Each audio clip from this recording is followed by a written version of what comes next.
In 1961, Russia's Yuri Gagarin became the first person in space. In June of 1963, Valentina Tereshkova became the first woman in space. But in the 60 plus years since then, none of our Irish citizenry has ever made it into space.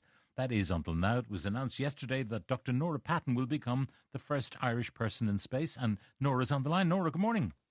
Hi, good morning. How are you? I'm very well. It's not as if your interest in space began latterly. You've been fascinated by space all your life. Oh, absolutely. And I have to say the reaction to the announcement yesterday has just been phenomenal. I have so many messages that I have to get back to, but just to say thanks to everyone who's reached out. It's been such a positive experience announcing the flight. I mean, most people who've been following my journey know that this is not something that has happened overnight. I've been paving this path since I was a young girl, growing up in the west of Ireland, and I'm just so excited to share the news and to share everything that comes in the next few years. So what prompted that interest when you were a young girl? Yeah, so I was very fortunate to go to visit NASA over in Cleveland. We were on a family holiday. My mom's sister lives there. My dad has family there. We just went on a family holiday and went to visit NASA while we were there. And really, since then, that was kind of the spark of space interest. My junior cert art project was rockets, astronauts, and so lovely. Yesterday, I actually got a message off my art teacher, Mr. McDonough, a really lovely message to say he never doubted that this day would come. And I progressed then after secondary school to do aeronautical engineering in the University of Limerick, followed by my PhD, followed by the International Space University in 2010, and stayed part of their faculty and staff for a long number of years. And then in 2017, I joined IIAS, so that's the International Institute for Astronautical Sciences. That's my research institute, and that has absolutely been the catalyst and the making of the space flight. Okay, now you will have to work when you're on this space flight. I mean, it is a research flight, and you're going on Virgin Galactic. Now, what kind of a craft will you be aboard? Absolutely, yes. So I'll be flying as a payload specialist on this research mission with Virgin Galactic. So it's a same day suborbital space flight, meaning that you fly into space, but you don't orbit the Earth. And I'll be tasked with operating experiments in space, and we'll be taken a whole range of experiments on board. And I think the lovely thing is that we'll be able to advance and evolve the research that was done last year on IIAS's inaugural space flight, where Kelly Gerardi flew as a payload specialist with Virgin Galactic. That was a very successful flight. We'll be able to take all of the learnings and outputs from that and really progress what's been done. How long will you be up there? Yeah, so as I mentioned, it's a same day suborbital where the entire flight profile from takeoff to landing is less than 2 hours, but we'll be using every single moment of that to maximise the science. So tell me about how the Virgin Galactic craft is launched. Are you piggybacking on a plane, first of all? Yeah, so I suppose when people think of a launch, they often think of your traditional vertical takeoff rocket.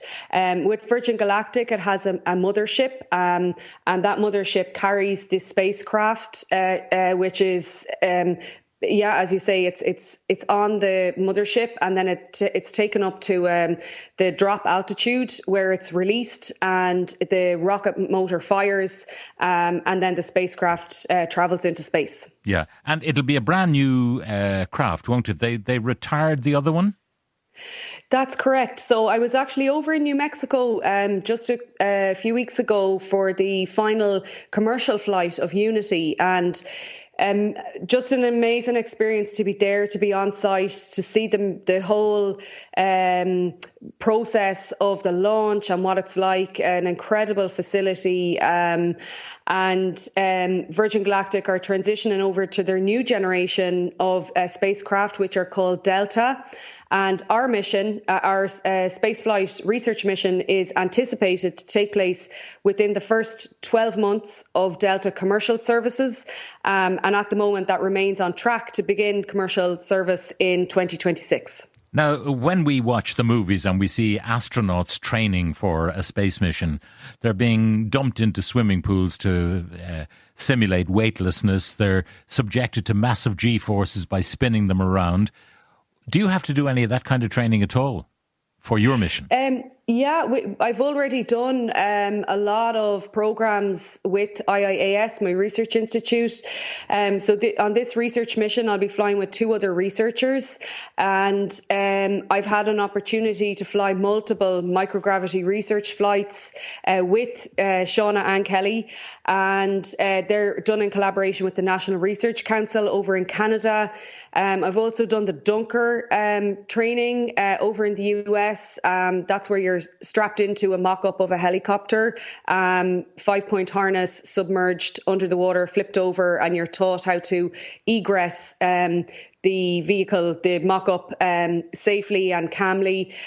So we've done an awful lot of preparation already. And between now and our space flight, we'll be doing more microgravity research flights as a crew, mapping out who's doing what, the choreography, to, as I say, absolutely maximise every single moment of the flight. All right. So you mentioned microgravity. That means you have been effectively weightless before. Yeah, absolutely. So I've had an opportunity to fly as a researcher on one of these weightless flights.